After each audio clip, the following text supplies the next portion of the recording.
Hello, I am Sean Dills, former student, maybe current student of Alex Stokes.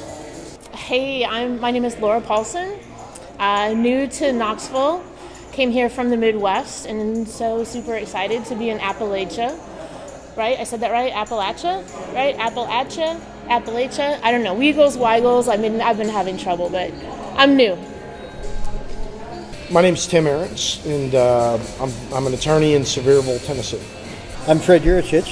I fix cars for a living. I have a day job and I do a lot of side work. And my main reason for taking a class with Alex was so that I could get people to smile, because everybody that comes to me has something dramatic wrong with their world because their shit's broken. I'm Alex I'm a professional stand-up comedian for 10 years, and I'm an author. I've published, 5, 6, I don't even know, whatever, but 5 or 6 books. And I teach stand-up comedy at UT. It's the first class of its kind in the entire country. And tonight we just had our final performance for my 11th class.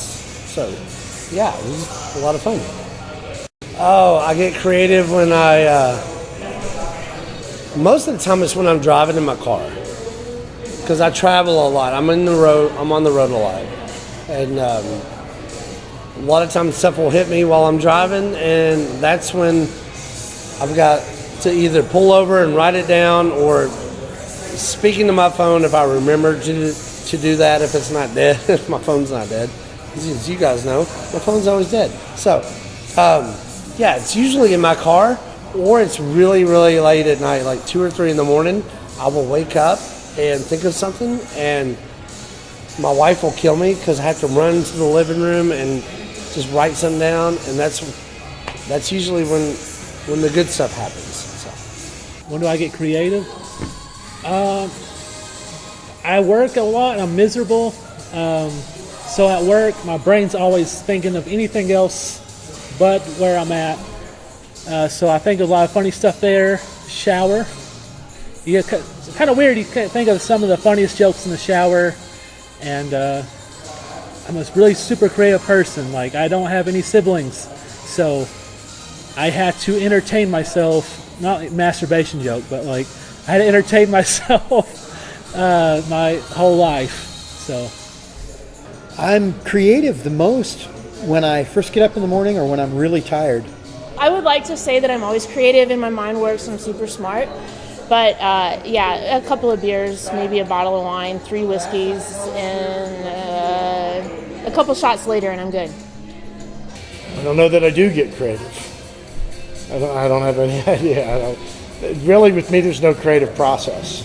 Just is what it is. So, I was a stockbroker for 15 years, and started doing stand-up, and they told me that it would take 8 years before I ever headlined my first show. Well, I was a single dad with 2 kids, and 8 years seemed like a long time to get paid in free PBR.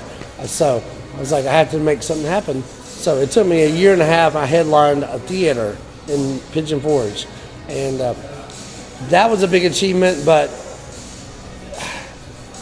I don't know. Besides, that's a hard one.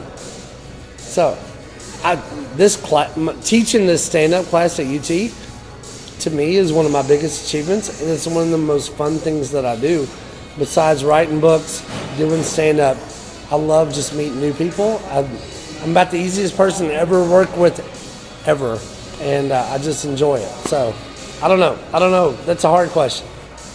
I have a podcast I'm really proud of. I've gotten like over 30 celebrities to do intros for it. That's kind of cool. I'm very proud of myself comedically and where I've been doing stand-up. I never thought I would be as kind of good as I am, and I'm really happy with myself in that aspect. But hopefully you can ask me this question 5 years from now, and I'll have an actual answer for you. I have 2 sons, and I've been married for 20 years, and I'm still married. Although my wife would probably like to kill me about 3 times a day.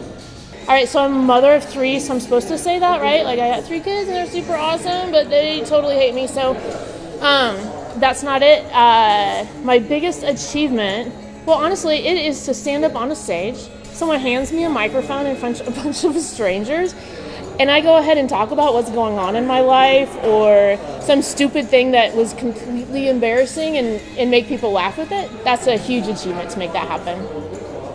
To date, I just was out there with a whole bunch of people and was trying to be funny. And I'd say, other than my daughter being born, graduating law school, passing the bar, getting married, that probably was my greatest achievement. Unless we're talking about karaoke. Sometimes if I could get like a really good song that I'm not used to singing and I can sing it on karaoke, it's a pretty big deal. I'm horrible at stopping drinking. I guess I'm very horrible at being social. I don't talk to people unless I'm really spoken to, or I don't know, I guess it's like getting your ass kicked in high school and being called a faggot every day. It kind of like fucks you up socially. So that's one thing I'd really like to get better at, is I'm just god awful at it. I can't cook. I fucked up the cup macaronis 3 times in a row. Couldn't do it, so I can't. I think that might just take the social shit right there. I just think it just topped that. What am I horrible at? Normally I'm a little shy. I'm trying to work through that with doing a little comedy, so I'm not nervous about that. I'm terrible with electricity. I try to fix electrical problems and solve things, and everybody says, oh, it's like water. They give me this water analogy, and I can't do that. If I can't see the electrons moving, I ain't buying it. It's a faith issue. Can't stand it. So I have great trouble with electricity, although I haven't been shocked too much. So many things. I'm really horrible at conversation like this and telling you what it is I'm good at, not very good at all. I'm really horrible at cooking. I so want to cook. So, I tried making biscotti last weekend. It turned into like a cake. It went across the whole oven, not kidding. So yeah, following directions. I think that's really that sums that up.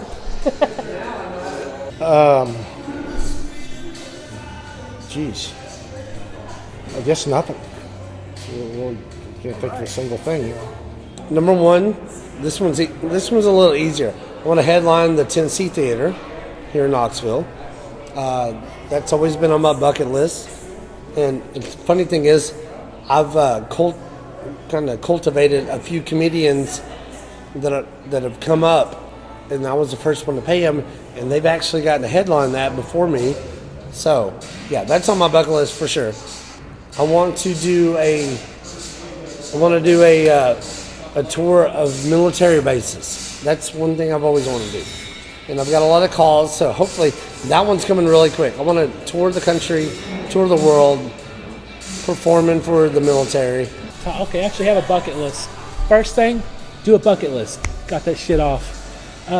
Funny thing about bucket lists. One of my bucket list things was to go to WrestleMania. I got a ticket to WrestleMania this year.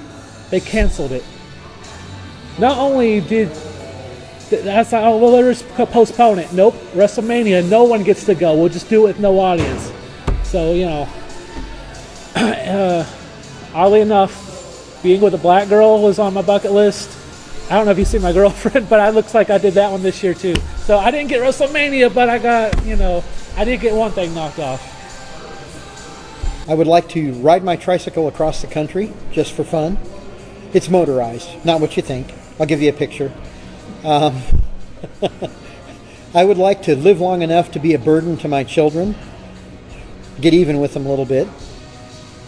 And I think I'd like to have some financial success and not necessarily any fame. I don't want to be bothered, but I'd like to not worry about shit, at least for a little while, before I'm too old to care. I want to dance in Argentina. Very serious about that one. I have to tell you, life is pretty good. So I've already done stand-up comedy. I moved to the mountains from the Midwest. I don't know what else. What else is there for me to accomplish going forward? I'm not really sure. I don't believe I've ever been to Ames, Iowa. And just was listening to a guy out there talking shit about Ames, Iowa. And was putting down in Nebraska. And so I wanted to go and see the difference between the two. I'd say the worst was when I was headlining 3 shows at a gay comedy club in Murfreesboro, Tennessee, and my wife and I weren't married yet, and but I was getting ready to propose to her. I was like literally 1 week away, and so we're standing outside this comedy club, and there's like 50 guys standing around us, and my wife goes, "Hey, why are my parents here?" And I was like, "What? Your parents live in Georgia. That's not even close." She's like, "Well, that's my parents walking down the street."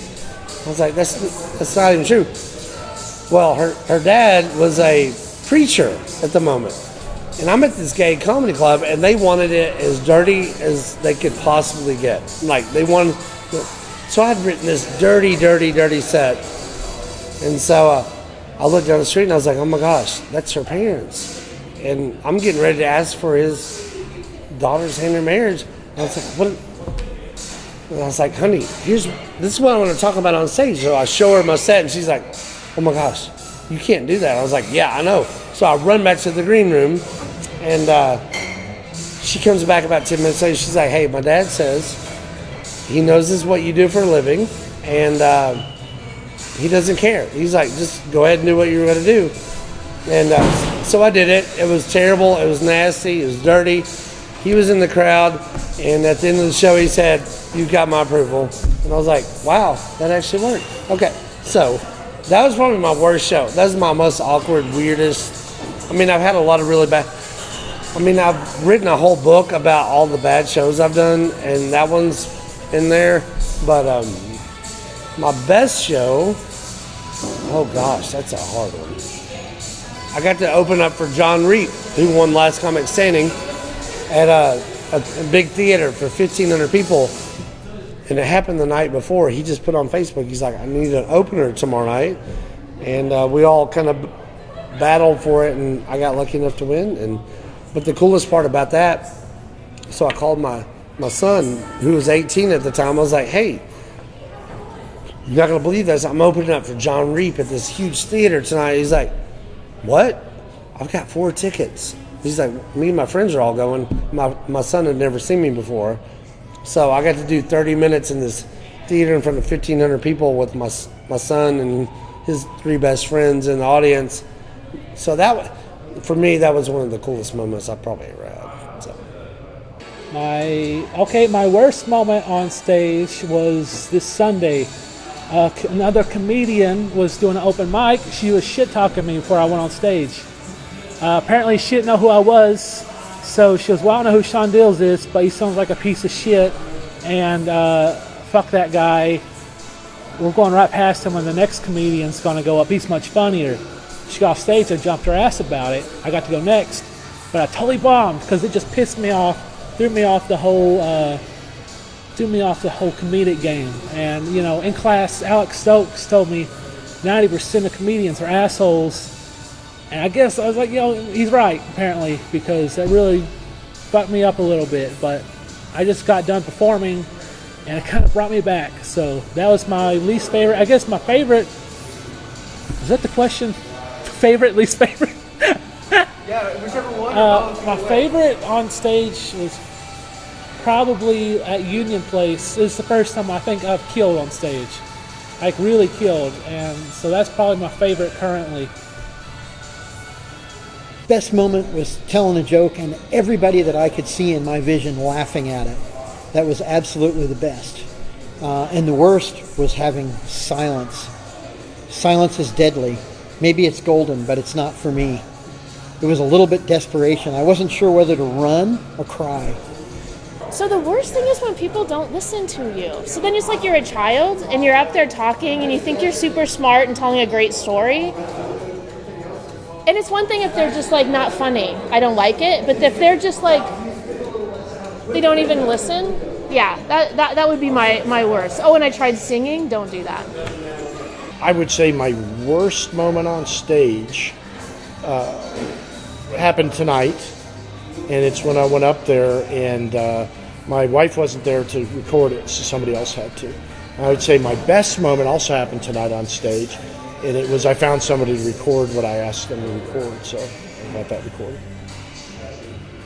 The impossible wish would be like me performing like naked on Mars and the whole country was watching on TV. That would probably, like, I would do a full hour totally naked standing on Mars, and it was on every channel on TV. That'd probably be, yeah, that's my impossible wish. As long as I could drink too while I'm doing it, but you know. Possible wish. I am, what's the word? Narcissist. So I always want to be immortal. I don't want to die. Dying's scary. And I was like, I want to just. I kind of always like. I want my own Walt Disney kind of company. Like I want to build a brand. I actually have a brand. I have. It's called Cool Kids with Asthma. It's like my podcasting thing, my YouTube channel. I would like to build this up into something, you know, very profitable. I'm miserable at my current job, so my current goal is to just be an entertainer and get out of that. That's my realistic goal. My impossible dream is to build an empire of entertainment. I seem to get my way a lot, so impossible wishes. How about world peace? If I had an impossible wish, time bending, space bending, right? Like I want to go visit you over here just like that and you over there just like that. That is my impossible wish. Let me be able to bend time and I would be very happy. Well, an impossible wish is that I could be 40 years younger and I could launch my comedy career on the West Coast without everyone asking me how old I am. That would be a nice wish. It'd be nice to, if I'd started earlier, you know, I was like 62. Wow, 62 before I started comedy. That's a little late. So yeah, that's an impossible wish. I wish I could go back and get a little more experience before I got old. I'd be real shallow if I didn't say something like world peace or peace in the Middle East, end to hunger, pain, suffering. I probably would go for the money though. Wouldn't you? I'd want the money. Favorite. All right, my favorite knock-knock joke. I don't know many, but this was always my favorite as a kid. And everybody knows this one, but it's like, knock, knock. Who's there? Knock knock. Who's there? Knock, knock. Who's there? Banana. Oh shit, I messed it up. Shit, I forgot it. Never mind.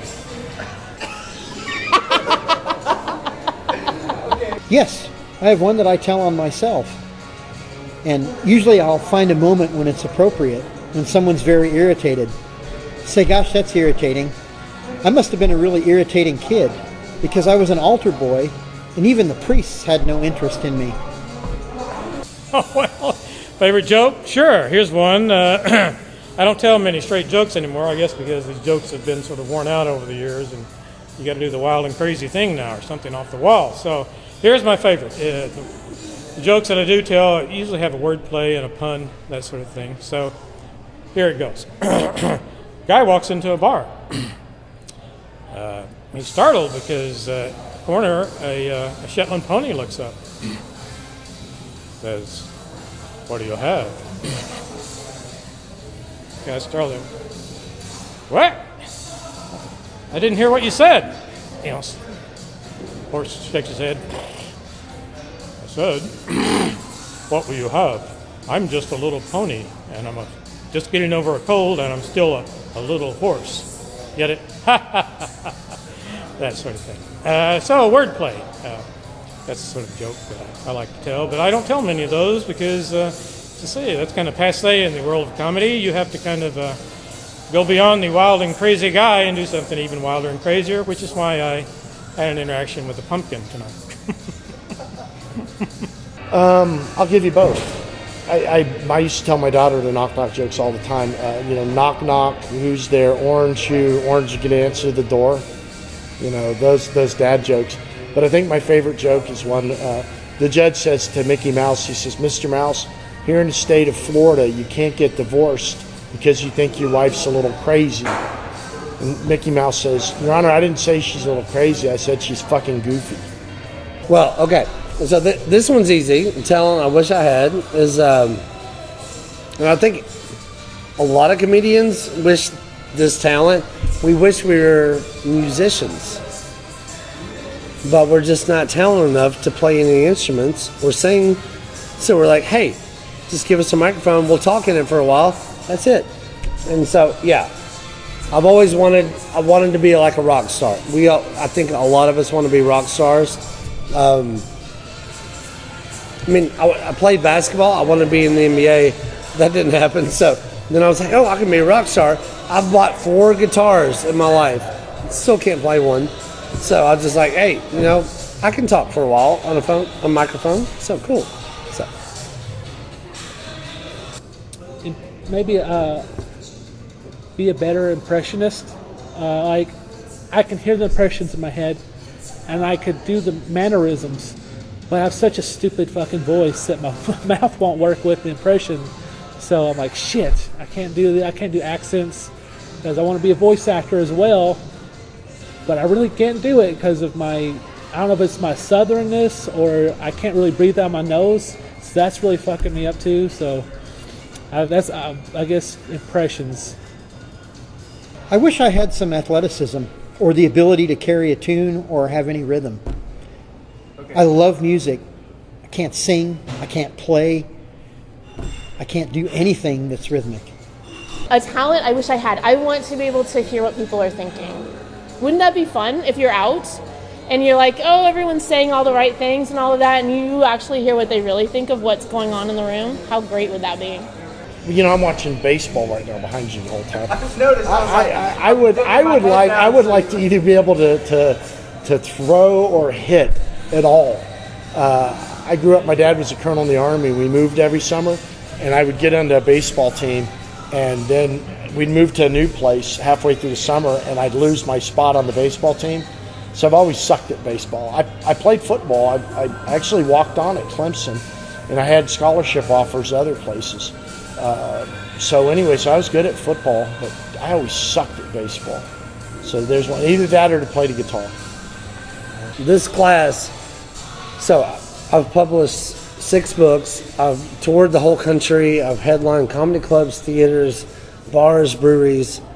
But this class is my number one, my favorite thing that I do. And the biggest impact it's had on me is the friends that I made. I've had 3 preachers take my class. I've had an attorney tonight on stage. I've had mechanics. I've had 14-year-old high school students. Anybody and anything you can imagine have taken my class. And we've all remained friends. And I will book them anytime I can. And I think it's really just the friendships I made. Because comedians in general, hard to work with. Very hard people to work with. So my students don't know any better, and so they're all friendly, fun. We enjoy every night that we get to perform. And nothing makes me happier than when they take my class more than once. And 4 of my students tonight all said they're taking my next class. So that's, to me, that's a cool thing. So. Okay, so now I'm going to get a little teary and a little serious, right? Because I'm new to Knoxville. I got lots of crazy things going on in life. And here's this person who said, hey, what you have to say is valuable. It's hilarious. And I want to hear your story. And let's share it with other people. And there's something really empowering, and it makes you feel good about yourself, right? It's a good way to move forward with the crazy things in life. So Alex Stokes did that for me, and I think he's done it for hundreds of his students. It's very empowering to make someone feel comfortable to get up on a stage with a microphone. The way a lot, really. I took 4 different classes at UT. 2 of those classes were like a podcasting class, and there was one class that was 2 hours, and then like an hour later there was another class that was another 2 hours, and both of those 2-hour sets cost $150. So it's like basically $300 for 4 hours. Alex Stokes, you get 8 weeks of 2 hours apiece for each week, and it's like the price of half of that.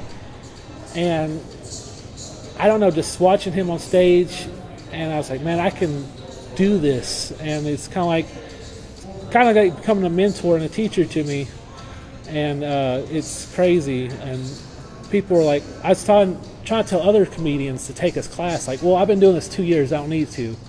Well, okay, well, with this class, I'm not taking it for the knowledge. I mean, there's a lot of knowledge that comes with it, but mostly the opportunities you get. Like, I want to take it every time it's available. I'm going to take his class until I'm getting paid, because I know if I keep working what I'm working, I want to kill myself. So I want to keep doing this until I'm great like him, and I can maybe teach a class or help him teach. I want to be an entertainer, and so his impact is just crazy amount of impact on me. Like, since his first class, I have been obsessed with this. That's probably too long of an answer, but He's done a couple of great things for me. The first one was to help me with getting over being shy and embarrassed and afraid. That guy tells stories that I would have never told before, and he does it with such ease. I'm inspired to just put it out there and let it happen. What are they going to do, laugh at me? Well, that's what I'm trying to get them to do.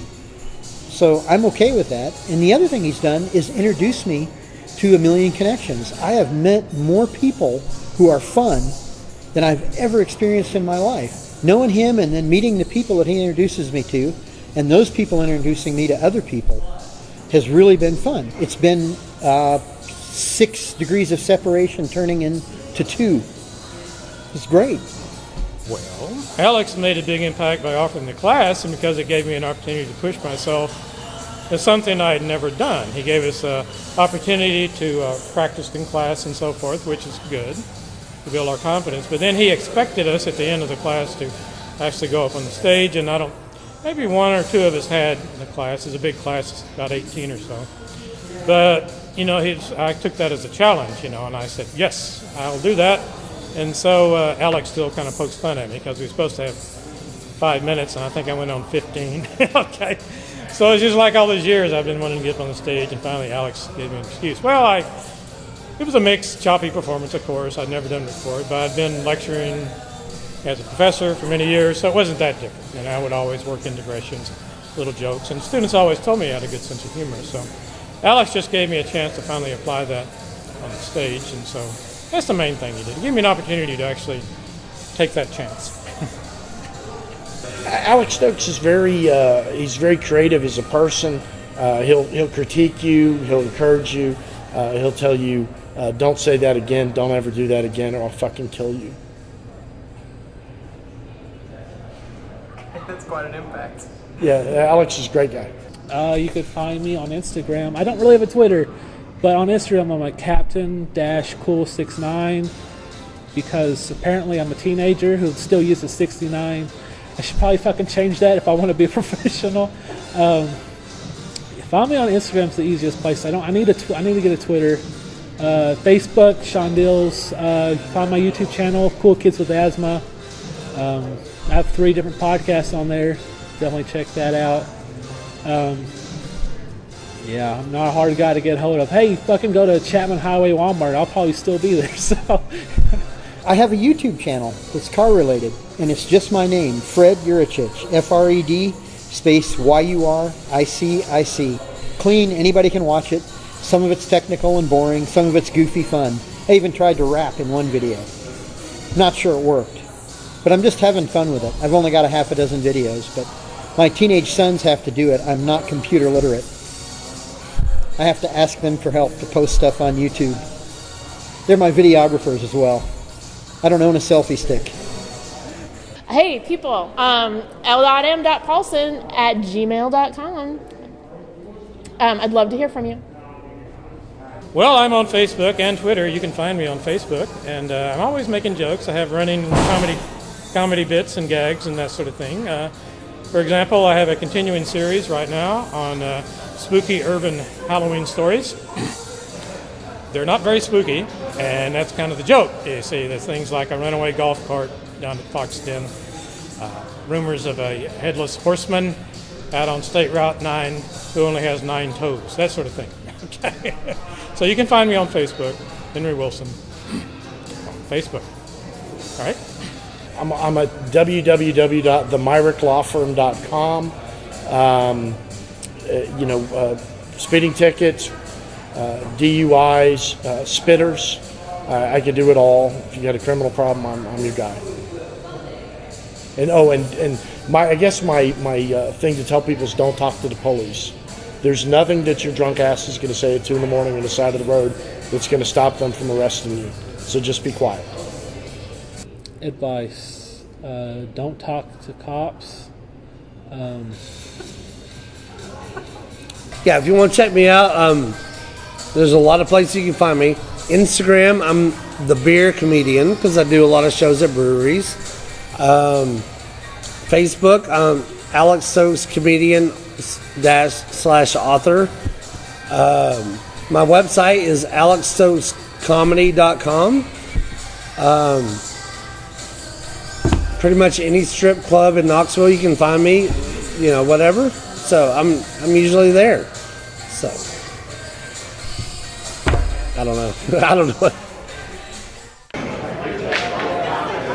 How's everybody doing tonight? All right, the right side, you sucked. All right, how's everybody doing tonight? That's pretty good. All right, I like it. So for those of you who weren't here about an hour ago, my name is Alex Stokes. I teach stand-up comedy at UT here in Knoxville, and it's the first stand-up comedy class of its kind in the entire country. There's other stand-up classes, but nothing like this. These guys, they get to perform 4 times at different breweries and bars around Knoxville. Tonight is their final performance, and I guess you would say their graduation class, so let's give them a huge round of applause.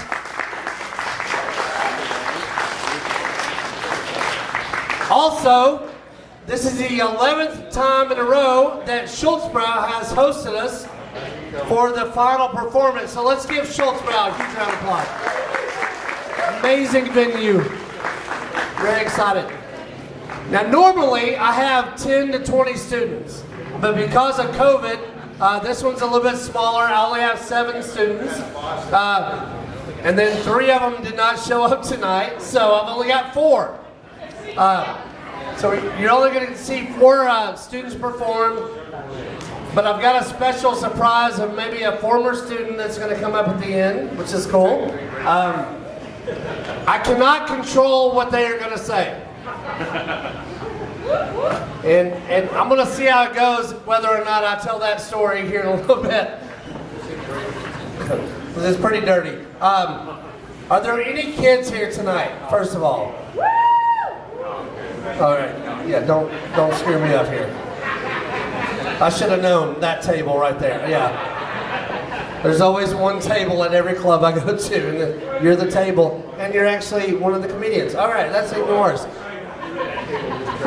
But I've got 4 comedians coming up tonight, and it's a very wide array of comics. In the 11 classes I've taught, I've had three preachers. I've had attorneys, mechanics, you name it. English professors. It's right there. If you can figure him out. I've had a lot of different people. It's a non-credit class, 8 weeks long, $149, 4 nights in the classroom, 4 nights you get to perform. But what's cool about it is most people that take my class don't actually want to be a comedian. Most people just want to be better speakers at work. They want to be better writers. It's a lot of different reasons, but I have had some that are doing really well right now. So let's go ahead and get this show started. You guys ready for your first comedian tonight? Man, you guys are, this is one of our best Schulz Brau crowds ever. I'm excited. All right, guys, your first guy, I'm writing their intros for them tonight. Usually I make them do that, but I've gotten to know them well enough now. Your first guy, this guy's an attorney. He's a DUI attorney. He has given me permission to tell you all to drink as much as you want on him. Is that okay that I did that? Is that huh? No passengers. No passengers. One at a time. We lost Paul. Okay, there we go. Guys, give a huge round of applause.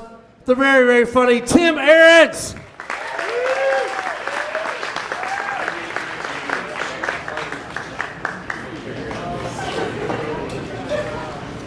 My name is Tim Ahrens, and I am an attorney. I want to specialize in DUIs, and I've been hoping to get a lot of people to that. I don't know, what are you telling me to do here? Hey, I thought we said no sex tapes. All right, I don't know what I've done. Something I did with the microphone. Cool. All right, so anyway, I'm trying to specialize in DUIs, but it seems all the court's doing is pointing me to spitters. In case you don't know what a spitter is a guy that spit on his last attorney. And so then they've got a conflict, and the court has asked me to be their attorney. As you can imagine, doesn't start out real well when you spit on your last attorney. So I've got a perfect defense built, and I'll just share it with you and see what you think.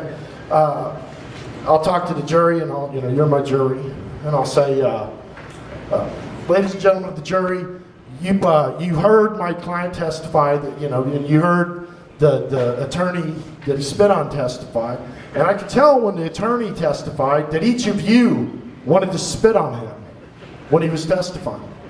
I've known that attorney for 25 years. I went to law school with him. I can tell you, I also have wanted to spit on him every single day in those 25 years. And I don't think it's fair that because you had self-control and I had self-control, we find my client guilty. In other words, if you did not spit, you must have quit. Thank you very much. So, tell you about another client I had. I went into court. There was a guy, and he said, I've gotten the charge. I want to retain you. So I talked to him, and he said it was an indecent exposure charge. And I said, okay, I'll do it for $2,000. Well, I don't know, I did it again. $2,000, I told him. So then I go out in the hall and I talk to the DA, and the DA says, oh, hey, the Mad Whacker hired you. Now, if your client has a nickname with the DA, before you go to court, you didn't charge enough money. So that's about a $5,000 or $10,000 case right there. Don't worry about the Mad Whacker. I got him off. So I deal with a lot of police officers. They seem to have these superpowers. They're able to see into cars and see paraphernalia or drugs. They can sniff things out better than any dog ever. So officer, how did you come into contact with my client? Well, we were driving down the road and I smelled marijuana. Yeah, right? So, they've got these superpowers. I also have a superpower. I have the uncanny ability to piss people off. And that seems to work for me, so hopefully I don't do that to you guys tonight. One of the things that I've noticed is that whenever I have a client, there's always an added charge when they piss the police off. It's the PI, the public intoxication charge. And it rarely is by itself. It's usually accompanied by other things. So you have a laundry list: domestic assault, possession of a weapon, possession of some kind of drug paraphernalia, and then the drug involved, and then the PI. And the PI is what I call the fuck you pig charge. Because what they've done is they've either told the cops that, or the cops just like, I've had enough of this guy. And PI too. Okay. I can also usually tell just from meeting my client with what they're charged before I actually go in and talk to them. And the way I do that is I can look at it and I can say, okay, he's got 6 teeth, 10 tattoos. That's a drug charge. If you have 17 teeth and 14 tattoos, that's usually a domestic assault. Now, and of course, the less teeth you have, the more likely you are to have the PI charge. Seems to be, maybe I ought to specialize in that. I'm going to tell you about my wife. I am married. I'm married to my law partner, and she will do things to me that drive me absolutely nuts. And I'll tell you about one of them recently. We're riding in the car, and the temperature control's right here. And so my wife says to me, would you turn on the air? And I'm thinking, it's right there. I mean, she has the same ability to reach it as I do. So it got me thinking, maybe my wife doesn't realize that she's a lawyer. Maybe she was born to be someone else. Somewhere the Queen of England is sitting in her castle and going, you know, I'm hot, I think I'll get up and turn on the air. But not my wife, she can't reach right here. In other words, the difference between my wife and the Queen of England is that the difference between my wife and the Queen of England is the Queen of England doesn't think she's my wife. All right, I'm going to tell you one more thing, and this requires a problem. So I get hired on a case, and I go on a meet with my client, and he sends me a missive from the jail. And it's actually in there. He says, I received your letter, and I've written you this missive. And I'm thinking, oh my God, what am I representing William Shakespeare here? Most of my clients can't write or read. This guy, he sends me a 2 or 3 page letter, and in it, he says that what had happened is they've got him for, of course, possession of a drug. And then they've got him with, I think, paraphernalia. So it's all drug related. So I talked to him, and he says, in the letter too, he said, I went into the bathroom at like a little campground. And the reason I was in there is because I was walking home late at night, and I found a baby possum on the road. And so I picked up the baby possum, I brought it in there. Next thing I knew, the cops were in there. You know, I had 2 questions. First of all, what happened to the baby possum? And then secondly, was it really his dope, or was it the possum's dope? And so I went up to the DA, and I pulled out this picture. And I said to him, I said, General, could you say no to these eyes? Because my client couldn't. And I said, first of all, you need to release them from jail. We need an apology. And then secondly, I want to know what the hell you're going to do about these damn drug-pushing possums you've got running around this county. So we resolved it. I work in the 4th District, and we actually have 4 counties. We've got Sevier, we've got Jefferson, Cott County, and Granger County. Y'all familiar with all of those? I've been practicing out there for about 20 years, and I'll tell you the differences, real simple differences between them. In Sevier County or Jefferson County, someone will steal your dog. Just steal your dog. Cott County, you'll steal your dog and kill it.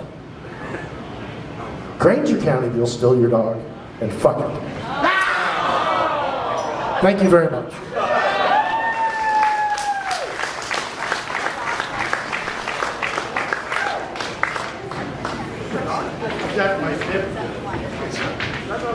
We're going for Tim Arentz. Well, he left out the great tomatoes they have in Granger County, but okay. All right.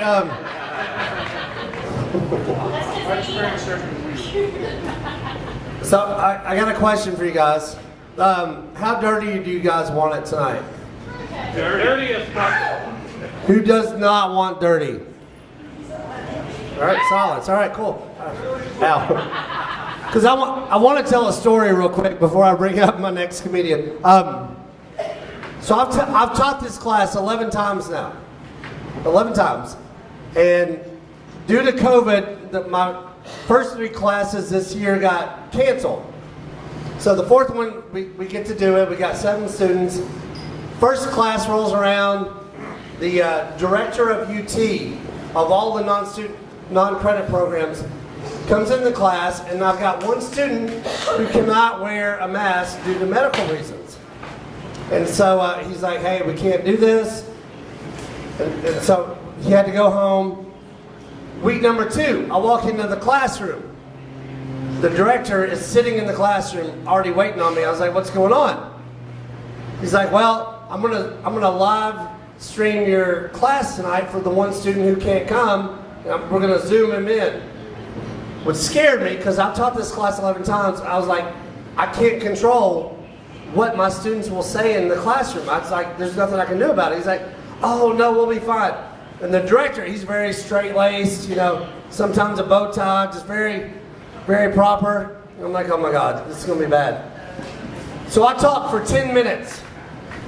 And then their assignment from week 1 to week 2 was to pick one topic. One topic, and as a class, we'll write jokes. So I'm turned around, I've got the chalkboard, I got my, well, it's like a flip-up board, I got my marker. The director's sitting right there filming everything. I was like, who wants to go first? One of my students raised his hand, he's like, I'll go first. I was like, all right, what's your topic?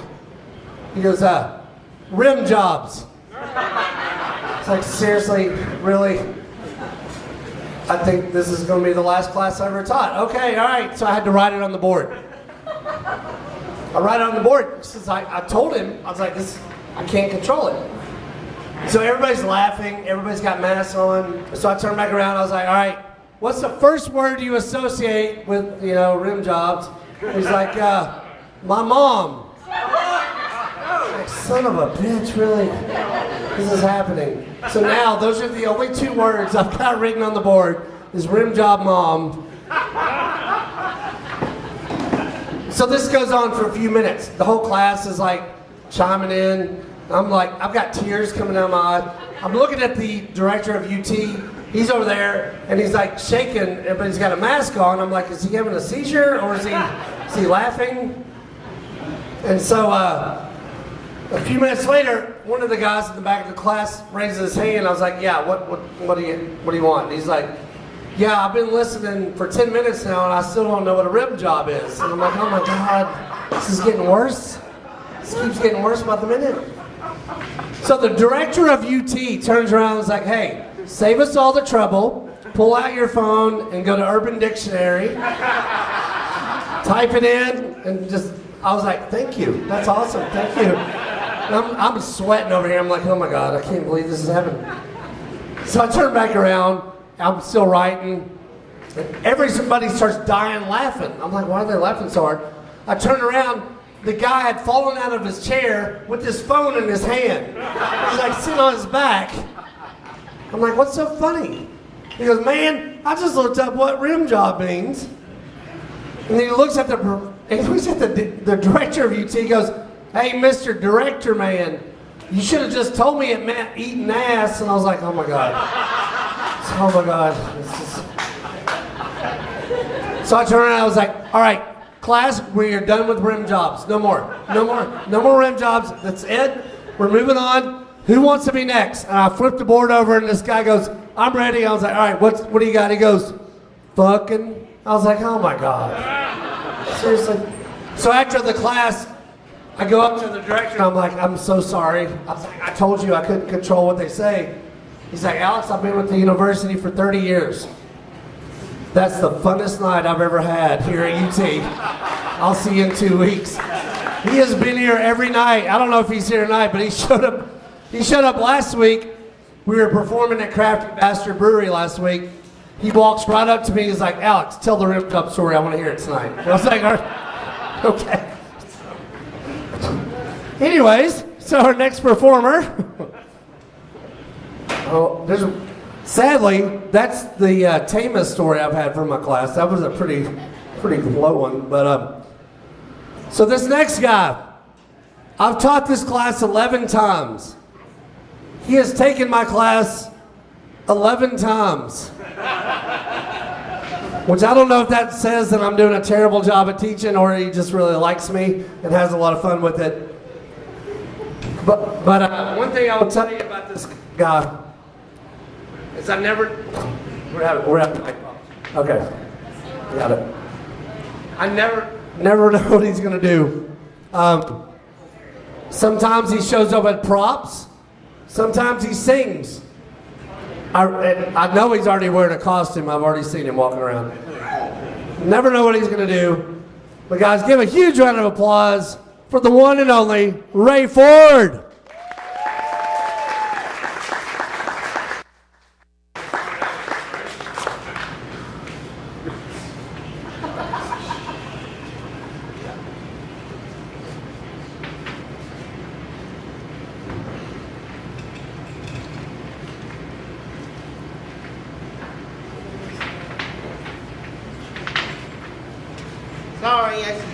I can hear it.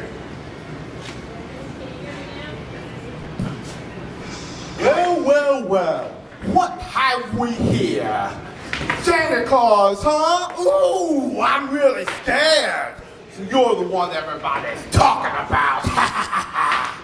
You're joking. You're joking. I can't believe my eyes. You're joking me. You gotta be. This can't be the right guy. He's ancient. He's ugly. I don't know which is worse. I might just split a seam now if I don't die laughing first. Mr. Oogie Boogie says there's trouble close at hand. You better pay attention now, cause I'm the boogeyman.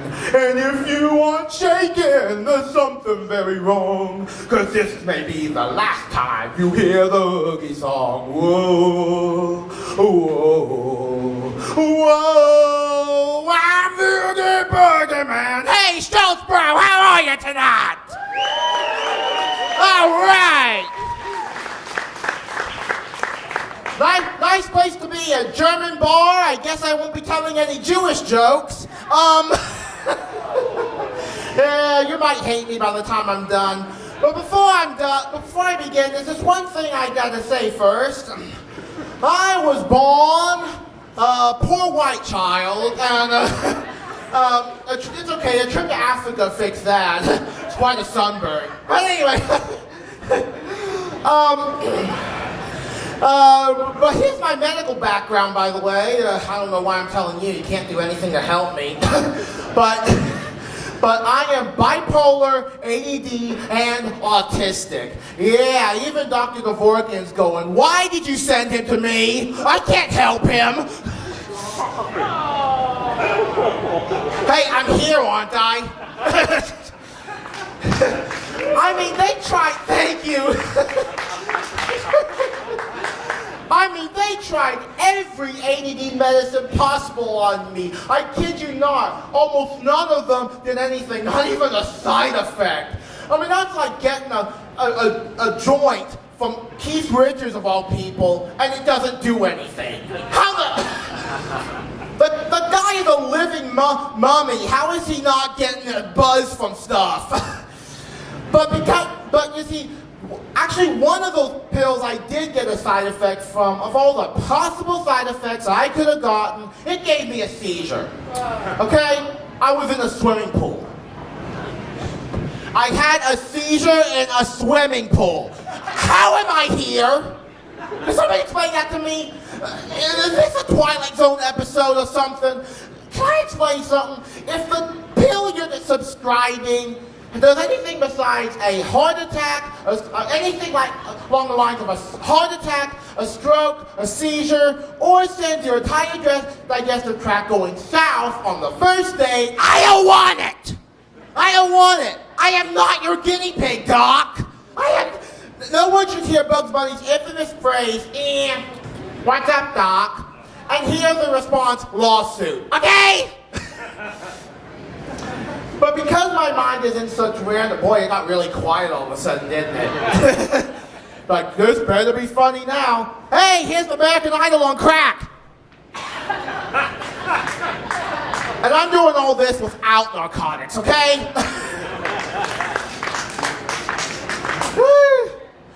I'm probably the one comedian in town that does not smoke or drink, because I don't know what I'm going to turn into. I don't want get that phone call. Huh? Oh, I'm sorry, that wasn't an outhouse, that was your bed. Like you guys haven't heard worse, come on. But because my mind is in such random places all the time, I end up with some really weird jokes, thoughts sometimes, especially when I'm left alone. By the way, this year's been really bad. Locked in my house for 5 months. I wonder if I wonder if I'm going to turn into Jack Nicholson from The Shining. Here's Johnny! Now anyway, one time I was left alone and I just started thinking about kidney stones. I have no idea why. The question I propose tonight, and this one's aimed towards the ladies in the crowd. By the way, I say ladies, I do not mean guys. Last time I did this, I had guys yell. They were drunk, but they yelled out, out the answer, and I thought, okay, are you a transvestite? I guess we have a country full of them now. Lighten up, doesn't get any better. So my question here is, what's considered worse? Giving birth or having a kidney stone? C, all the above. What was that? C, all the above. Yeah, we'll go with that. See, here's my question. Here's why I asked that. I've had some people say childbirth is worse, and I can't help it. I'm like, did you give birth to a porcupine? Did the C-section involve a chainsaw? Because the last time I checked, kidney stone babies do not form in the kidneys and proceed to cut through muscles, blood vessels, muscle tissue. I mean, even the Nazis would go 9, 9, 9, not 10, 11, 9, 9, 9. Okay, does everyone need to watch Sesame Street? 9 comes in before 10. Let's get with it, people. Okay, well, moving right along now. It's great that Halloween's on the way. I've just been hanging out with my ghoul friend. We've been haunting for a new house. Yeah, I do corny jokes all the time. Now here's my question. No, that's not it. Hey, I forgot some of my props tonight. I must have fallen asleep while walking around. Has that ever happened? I have no idea what I'm saying either. Like I said, I'm doing all this without drugs. Give me a shot of marijuana and we'll see what I turn into. Just don't tell my mom, okay? Okay, here's my next bit, if I can get to it. Okay, are we getting tired of advertisements yet? Haven't they gotten just a little, yeah, it's gotten just a little uncreative. One time I saw an ad on the computer, they're on the computer now. It was for the Discover credit card, and it said $5 million given to black-owned restaurants. And all I could think of, so the entire population of Louisiana? I know, I'm a mess, I'm a complete mess. But come on, give me a hand here, give me a You see, Alex, they love corny jokes. Oh, that's okay, I'm blind. I turned into Ray Charles overnight. No, wait, that's Stevie Wonder. Anyway, so, what happened? Well, here's the question I have for you. What do you get when you cross the Atlantic with the Titanic? Halfway. Oh, you think that's bad? That's only half the joke. What do you get when you cross the Pacific with the Titanic? Nothing, they didn't make it that far. Hey, they didn't, and knowing that, they're rebuilding the Titanic bit by bit, exactly as it was. You know what, why don't you just run it into an iceberg before you even finish it? I mean, come on. Do we learn nothing from history? It's like these idiots 2 years ago, there was a whole train of people walked right up Mount Everest, no oxygen, no mountaineering equipment. Of course they all died, but they call it a tragic accident. I call it passive eugenics. We just lost a whole bunch of idiots that are not going to contaminate the gene pool, okay? You can decide whatever the heck you want to, but I think the term evolution has become null and void. We got people that still believe the world is flat, okay? How long has it been since Christopher Columbus sailed the ocean blue? We are devolving at an alarming rate if this is what's going on. So personally, I've just decided to make jokes about everything. And this is an example. I'll close with this. By applause, how many people love animals? We love animals. Yeah, we love them. Oh, they're delicious. I love them. It's so good.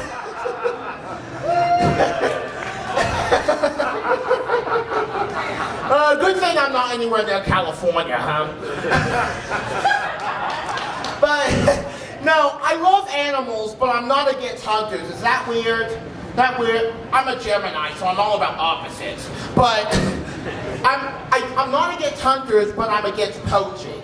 Reason being is I have don't you hate it when you run, when you're train of thought at flat lines? That's all, folks. No, here's what I see different with punchers and hoachers. Welcome to the National Dyslexia Movement, One Nation Under Dog. Meeting from 11 a.m. to 9 a.m. Okay, hunters and poachers. Hunters are what we were originally. We weren't scavengers, there's no way. But competing against lions that leave nothing but bones behind, I've seen National Geographic. Even Mufasa would go, Scar, go ahead and throw him off a cliff. They're not contributing to the circle of life, let them go. Poachers, on the other hand, hunt a certain animal to the brink of extinction, extinction just for one part of the animal. Can we do without those people, huh? Can we do without them? Thank you. And I've got two examples I think need to go away for good, and I'll close with this. Of course, we know whale hunting, and they get whales because of the oil. They take the oil from the whales because apparently they don't have a passport to the Middle East. Okay, it gets worse.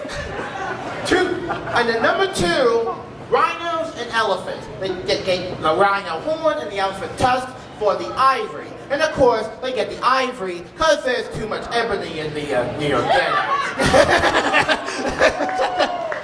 You know what? I've done that joke every time for this class. You guys are the first ones that laughed. Thank you, Schulz, Brau. Thank you. It's been a great night. See you later. Good night.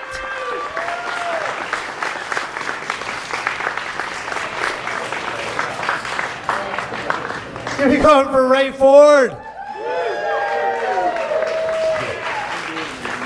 Ray's like, this is my 11th class. Screw it. I'm offending everybody. All right, let's do it.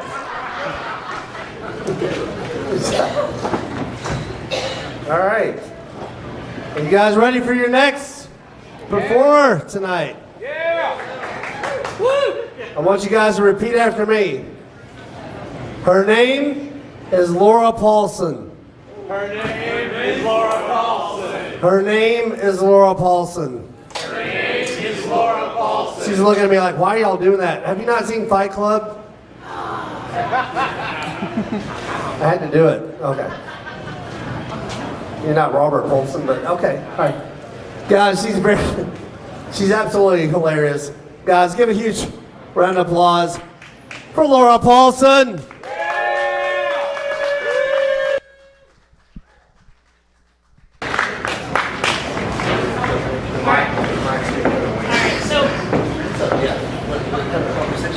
Yeah, I was trying to talk to you, but it's fine. Well, I was trying to hide the fact that my name is Laura Paulson. That's my business name. I was going by Laura Corrigan, so no one would know me on a professional level. I'm sorry. You totally screwed that up. Her name is Laura Corrigan. Her name is Laura Corrigan. Yes! All right. Woo! All right, so, confession. I did not take Alex's amazing class to be a comedian, but I'm going to do the best I can. I was just looking for a public speaking class. Toastmasters didn't sound very exciting. COVID times, I saw a class for what, $150? 8 weeks, 2 hours in person. I get to see people. Yes. So on a whim, I signed up. Oops. So on a whim, I signed up for Alex's class, and I thought, I'm new to Knoxville. I don't really know a whole lot of people here. I certainly don't have like my girl pack, people to go out drinking with.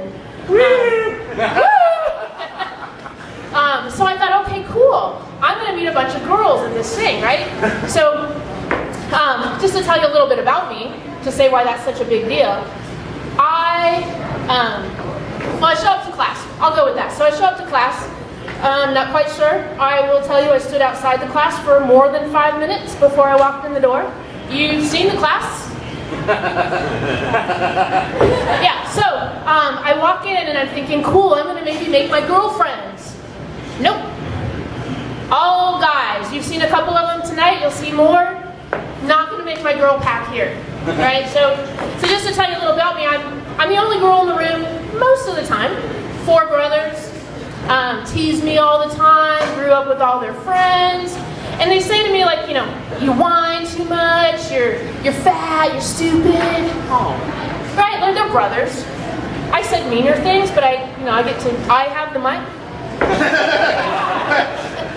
Alright, so I thought, alright, I'm going to prove these guys wrong.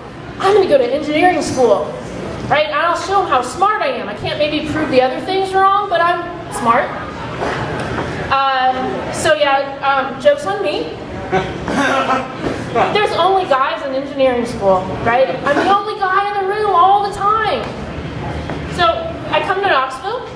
I got a great job. Super happy about it, again. All guys. So I thought, how great is this? I'm going to get to do this class and I'll make some girlfriends. Not the case. There's no girls in the class and I do not blame you.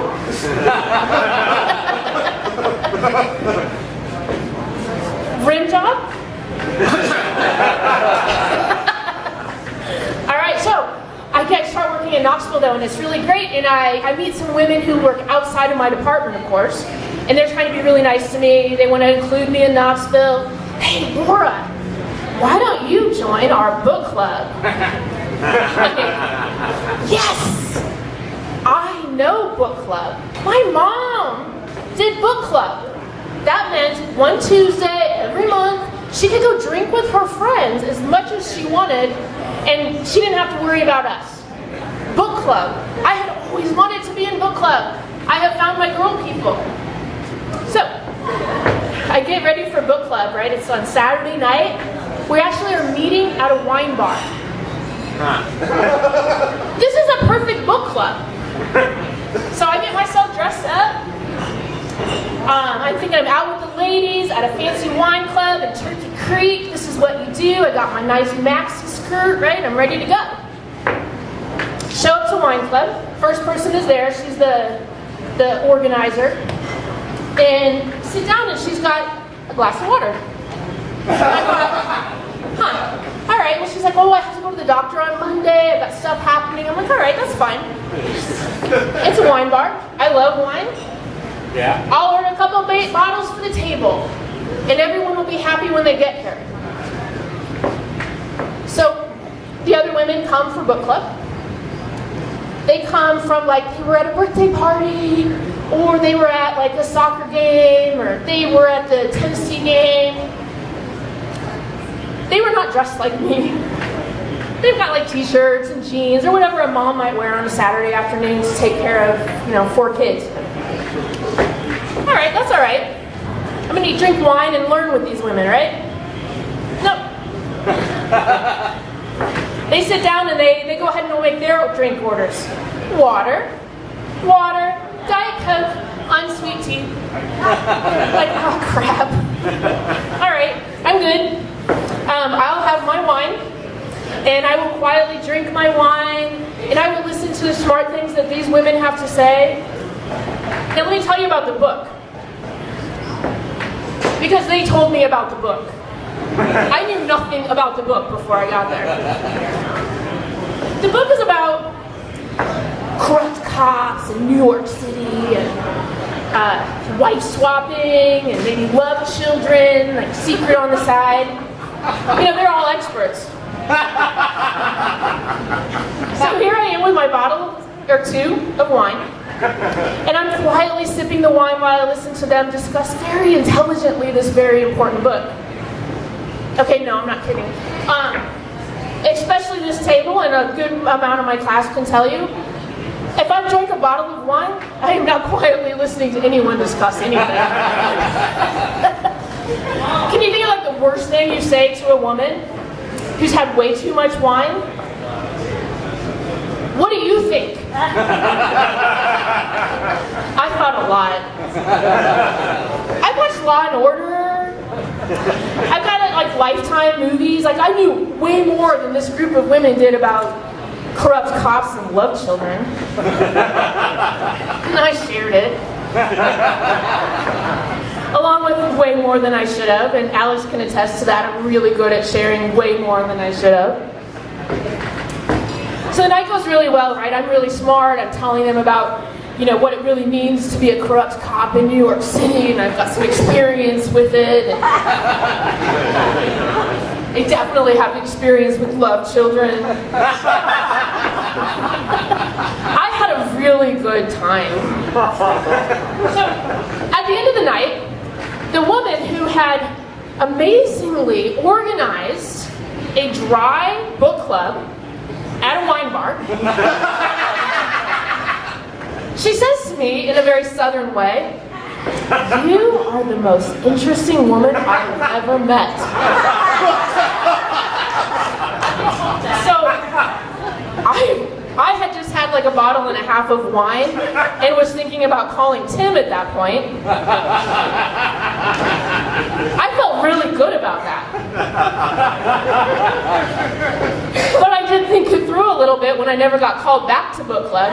I'm from the Midwest, right? I just moved here recently. When you all say, "Oh, bless your heart," you pretty much mean you're the most interesting person I have ever met in my life. And please do not come back to my book club. All right, Schulz, Brau, thank you very much. It's been so much fun. Please enjoy the next act. It's been great.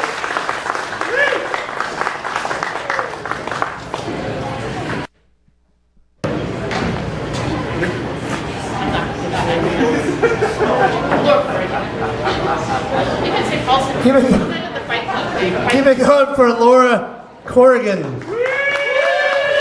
Her name is Laura Paulson. Her name is Laura Paulson. Corrigan. That's good. All right. This is my last current student, then I'm going to have one more surprise guest come up, and then we'll be done. So this last student may or may not have a nickname of Rim Job. He's like, "Shit, you did that to me?" All right. So this guy, one of the coolest things about my class, and so I teach this class, I've done it 11 times, and only twice in 11 classes over the last 3 years, I've had a student go out and start doing open mics by themselves, like while the class is still going. Like this guy really, really wants to be a comedian, and I'm putting a lot of pressure on him right now. So, hey, I'm doing it. This is all for you. This guy's very funny. I'm not sure what he's going to say. He could, if you've got a dog, he could offend that. So if you've got dogs, if you have children, definitely send them across the street to another brewery.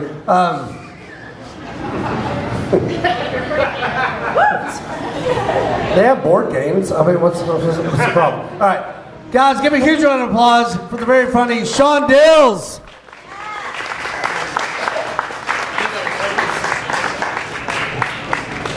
Hey everyone, can you hear me okay? Yeah. All right. People say I look like couch potato Jesus, which is fine. I look like Jesus if instead of him dying for everyone's sins, he just went home and watched Sanford and Son instead. I have trouble talking to women. All my friends would say, "Man, just be yourself. Do what comes natural." I tried that once. I went to my local Taco Bell. Yeah, it's not a great place to look for women, but the lady taking my money was super beautiful, right? So I gave myself a pep talk. I said, "All right, man, be yourself. Do what comes natural." So as I go to hand her my debit card, I smelled it right in front of her. Just Because apparently I didn't look like a serial killer enough. I had to go do that shit. It would have been less creepy if I just pulled up wearing a hockey mask. Because at least then I couldn't smell anything. Apparently she was a magician because when she came back as a black dude. He looked way more scared of me than she did. I thought he was going to cry when he handed me my food. He looked at me as if Freddy Krueger was in the car. But my whole life, women have been an enigma to me. But recently, I think I pinpointed where the confusion came from. Because when I was 4, I used to shower with my mom sometimes. And one day I said, hey, can we talk about the elephant in the room? Where's your wiener? And as a parent, if you get asked a difficult question, you can handle it 2 ways. You can either tell the truth or lie. So let's see which one she did. Hey mom, where's your wiener? Some guy cut it off. Oh, fuck. Yeah. So my one question is now 102. Who? Just some crazy guy. Is he going to cut off my wiener? No, he just gets women. Fuck, should we warn them? No, he's got them all already. Don't worry about it. Damn, my brain was fried. The next day I went to my kindergarten class and I was just staring at the girls. One of them just like, what are you staring at? I'm like, well, did it hurt? I work at Walmart. Yeah, not great. When I started out at Walmart, I started out as a janitor. And being a janitor at Walmart is like being a housemate to a bunch of meth heads. Yeah, like one day I found a dead raccoon inside of a trash can. Who has a dead raccoon to throw away? Hey Earl, pull over at the Walmart. I think the dead raccoon's gone bad. And one day I was walking by the fish tanks, and there was one dead fish on the ground in front of the tanks.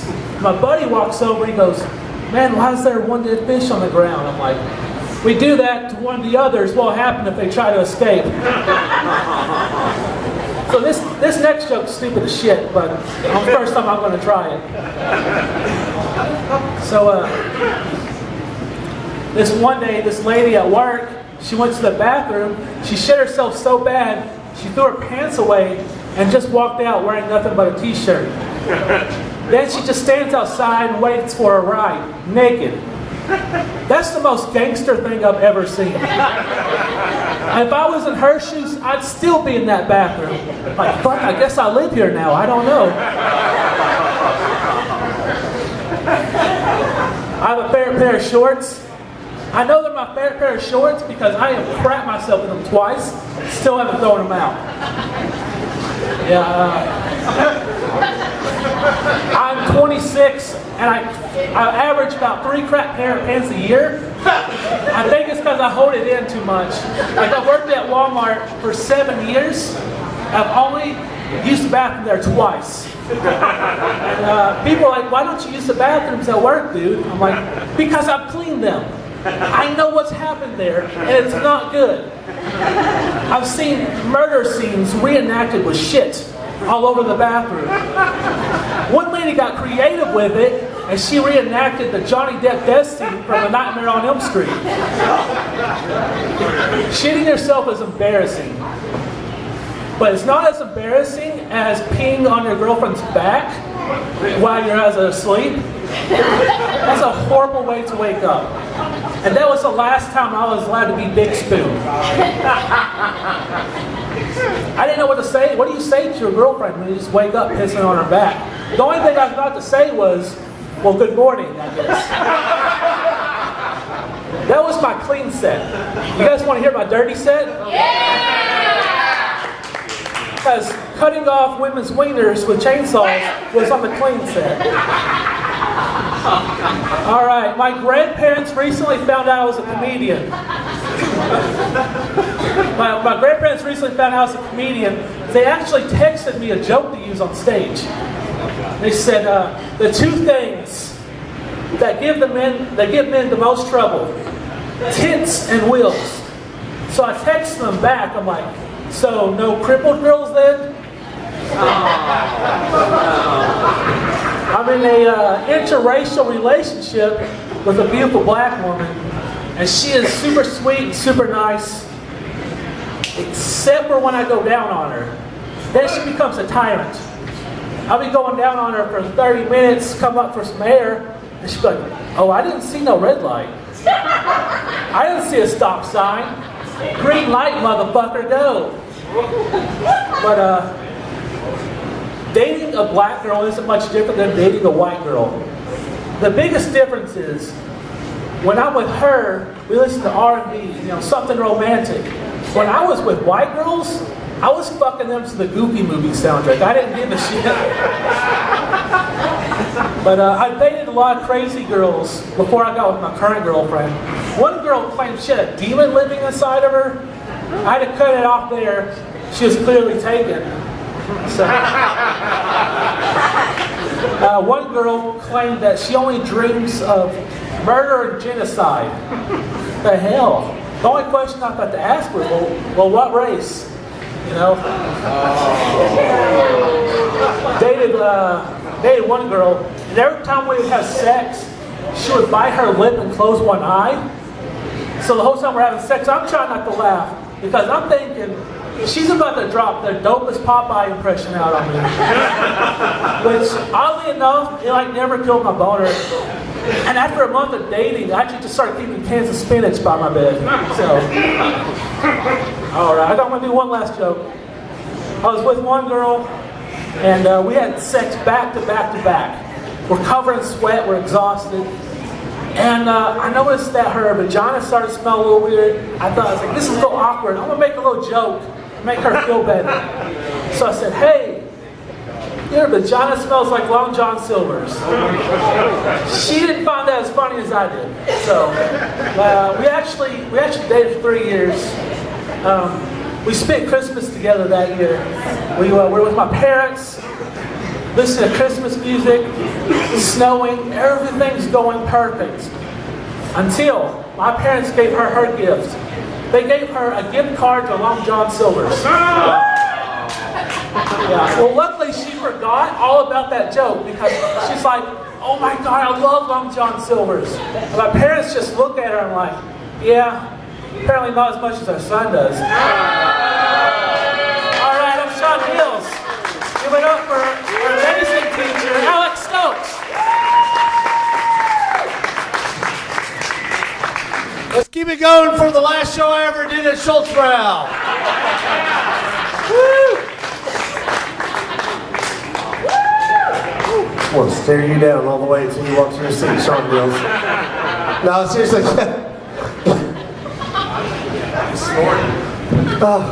I had to walk outside. I was down at XYZ for a few minutes while he was doing the set, but keep it going for Sean Dills.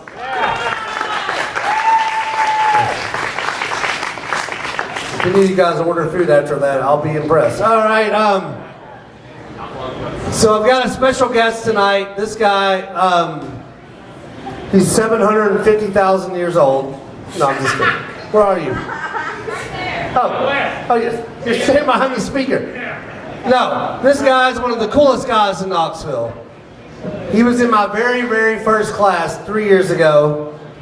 He's actually, and one thing I learned early on is every once in a while I'll get a guy in the class that has his own nickname.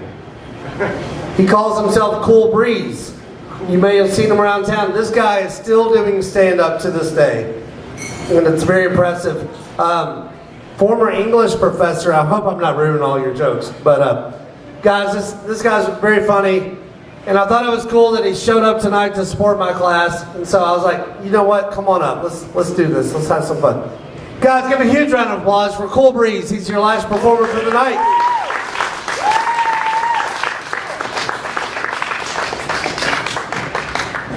Well, thank you, young feller. It's always good to make the young folks crack up. I'm not 750,000 years old. I'm only 650,000 years old. Let me use this microphone. That seems like that might be helpful. All right, I got my PPE here. I got my mask on. Fit? Yeah? So I won't breathe. I will not breathe for the next 15 minutes. I'll ask you to do the same. I have my sterilizer here. This kills us. Remember when our dear leader urged us to drink bleach? I looked him right in the eye and said, "Way ahead of you, dear leader." I forgot my poking stick, so don't get too close. I'll sit down my sterilizer. Right here by the chrysanthemums. I like this charming holiday display here. What is this? A big orange squash? I've never seen one of these before. Can I have this, Alex? Do you mind? Come on. I'll take it home with me. I don't have a girlfriend right now. That's okay. Let me take this goddamn mask off. I will be using selected curse words. I will be saying, "God damn it," "shit," "asshole," and "fuck." But I will not sully this esteemed stage with any sex acts. Except for that big orange squash. I don't know. So what's happened here with this over-commercialization of Halloween? Aren't you sick of it? Every time you turn on the TV, there's some dumbass commercial, a haunted house, a witch, candy corn, things of that sort. You know, I grew up way back in the late 1700s, and I went to school with Count Dracula. Guy really stole my heart, Count Dracula. That's a joke, you know. Heart. Yeah, well, I'll stake my career on it. Anyway, so here we have Halloween, you know, and you got these dancing witches and stuff like this. You know, I'm sick of it. But it's the holiday season, you know, so let's try to keep a positive outlook. After Halloween, and we fucked all the big orange squash and all that kind of thing, and eating our candy corn. I bought a bag of candy corn today, quite frankly. I took it home and I just looked at it. What are you supposed to do with it? I tried putting it in my big orange squash, but never mind. Okay, well, as Alex said, I think his name is Alex. Is that right, Alex? Alex, where's Alex? Oh, he left again. Damn it. Alex, where are you? Right here. All right, there you are. I can't see. I'm blind as a bat, speaking of Halloween. Anyway, back to Thanksgiving. I used to be a professor, and I learned lots of things about the history of America. I know when I was a kid, we put on these lame-ass plays about, you know, Pocahontas and Captain John Smith and all that, and the Indians come around, they serve turkey. I recently learned that they did not have turkey at the first Thanksgiving dinner. Did you know that? Oh. It's true. You can trust me on this. I'm a doctor. No! Guess what they had at the first Thanksgiving dinner? Squash. Big orange squash. Yeah, exactly. Stuffed with candy corn. Well, you know, when you get lonely enough, what the hell? So anyway, no, they had fish. And turnips. Well, you can see why they changed the tradition over the years. Prithee ye, Captain John Smith, wouldst thou pass the haddock? Boring. Okay. Would thou like us some rutabagas? No, I have a big orange squash. Never mind. Okay. Well, we'll skip Christmas. There are only 2 shopping months to Christmas. How many of you have done your Christmas shopping? Raise your hands if you've done your Christmas shopping. No one? What the hell is wrong with you people? You need to support the economy. It's your fault if you have depression and I'm back on the street as a hobo. I never liked being a hobo.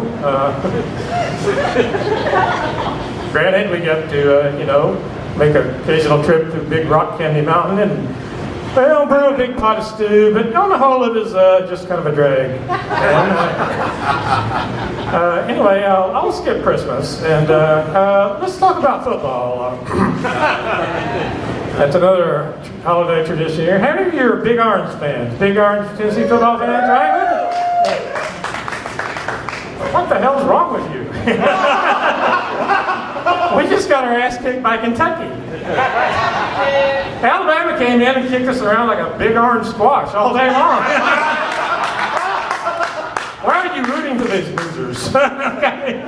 Well, anyhow, that's your prerogative. I have a suggestion, though. You know, every time we have a downturn like this, we clean house, we start firing coaches, right, and all that kind of shit. Maybe the athletic director. Well, what good is that? You know, enough for half measures. I think things are desperate.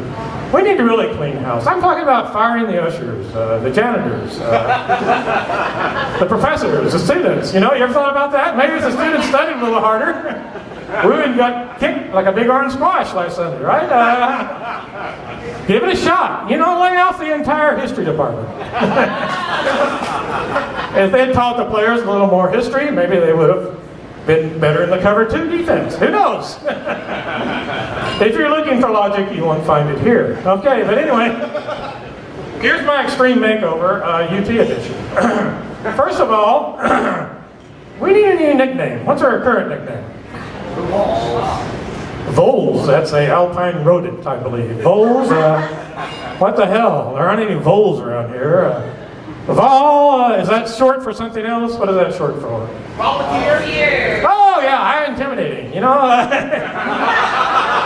they're volunteers. What are you? We're the Fighting Bengal Tigers. We got Mike here in a cage. He'll eat you. Volunteers, huh? Sounds like something for the Peace Corps. Hi, we're volunteers.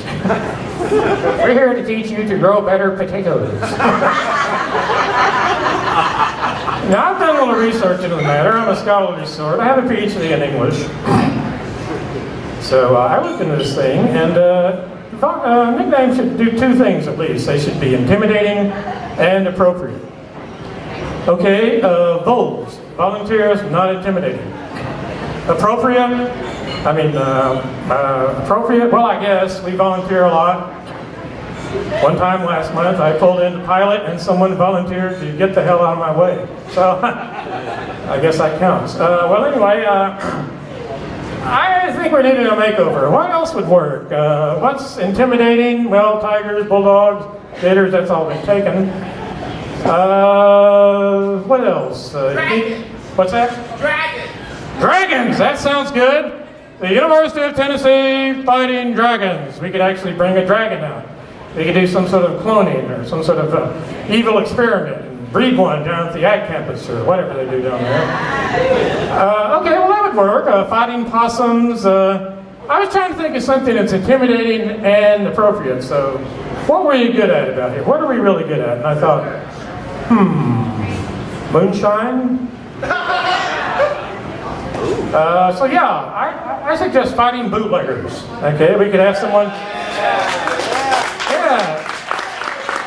somebody come out in a souped up 69 Impala, you know, hey, under the hood, you know, we bootleg things around here, moonshine, CDs, kidneys, whatever it takes, you know, blue jeans, so that would work. Okay, so we got a new nickname, the Fighting Bootleggers. Now what about a mascot? What's our mascot? Popcorn Sutton. Popcorn Sutton. Well, he's worked, but he's dead. Sorry, got a little drawback there. NASCAR. What is our current mascot? I forget. I'm old. Dementia set it in. Help me out here. Smokey. Smokey? What's Smokey? Dog. Dog? What kind of dog?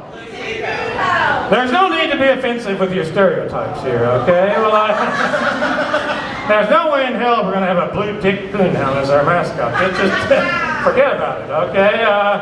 No, I think we should cut to the chase and just hire Peyton Manning to be our mascot. We could put him in a cage like Mike the Tiger. Don't get me wrong, not with Mike the Tiger. Because only one would emerge alive. We can't have that. So yeah, we put Peyton in there with a tire swing. You know, he likes to practice on through the tire swing. Get him big, 99-inch color TV with SEC network and picture-in-picture, and he can just sit there and watch ball games during the ball game. Okay. Well, all right. What about fight song? What's our current fight song? All right, Rocky Top, would you like to sing a few bars? Would you like another beer? Okay, well. Would you like a big orange squash? Okay, well. No, Rocky Top, well, that's a pretty good song. Rocky Top, you'll always be home, sweet home to me. Sing along, come on now. Oh, Rocky Top. Rocky Top, Tennessee. Oh, and then he talks about his girlfriend, who apparently is half possum and half cat. I said I was going to talk about sex acts, but here I am. I don't know if you've ever had never mind. Okay, well anyway. Then there's this colorful little interlude where they talk about these two guys that go up on Rocky Top. They're looking for a moonshine still. Stereotypes again. Of course, they didn't find it. And then just offhand, flippantly, just, oh, by the way, they never came down from Rocky Top. Reckon they never will. There's a fight song you can get your teeth into. We got bestiality, moonshining, and cold-blooded murder. Well, if that doesn't intimidate the Crimson Tide, the Gators, I don't know what will. Well, if that doesn't scare the shit out of them, here's one final touch, the marching band. What is our marching band called? Pride of the Southland. Yippee! Pride of the Southland. Have you looked at these losers? They're dressed up like soldiers from the War of 1812.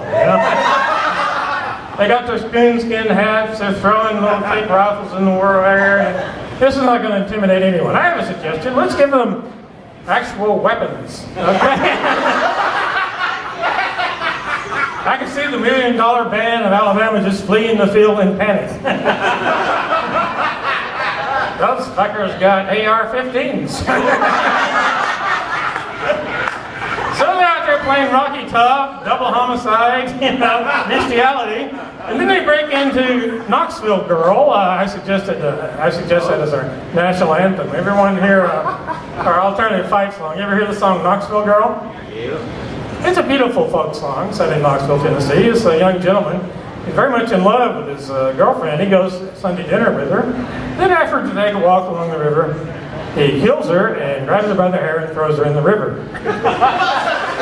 Now again, I'm taking no chances. We're going against the Alabama Crimson Tide. LSU fighting cinnamon rolls or whatever they are. Okay, so this will scare the shit out of the opposition. I can imagine at halftime after the UT Shame of the Southland, Scourge of the Southland, let's call them, marching up down the field, playing Knoxville Girl, shooting in the air with the AR-15s. The team scouring on the bench, the quarterback saying, fuck man, let's get out of here. These dudes is crazy.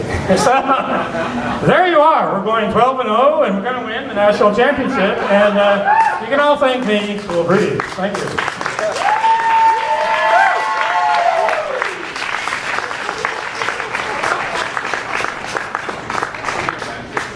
There you are. Keep it going for Cool Breeze.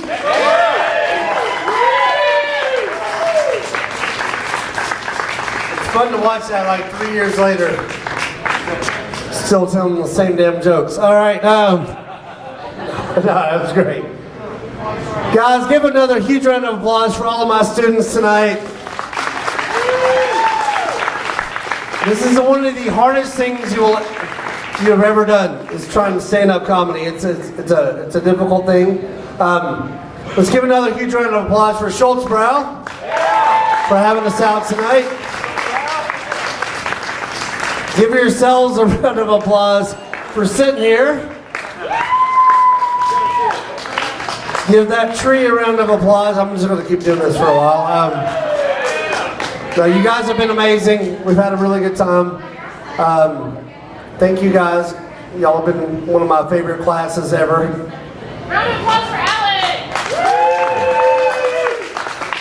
Well, we have a lot of fun.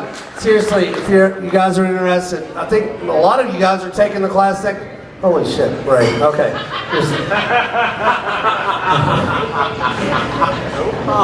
It gets weird sometimes. But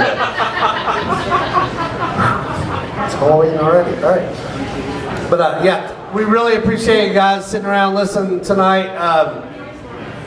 January is my next class, so yeah, check it out. It's UT non-credit class, stand-up comedy. It's called a crash course, so it is a crash course, 8 weeks long. So thank you guys again, and you guys have a great night. Enjoy your beer. Have fun. Thanks.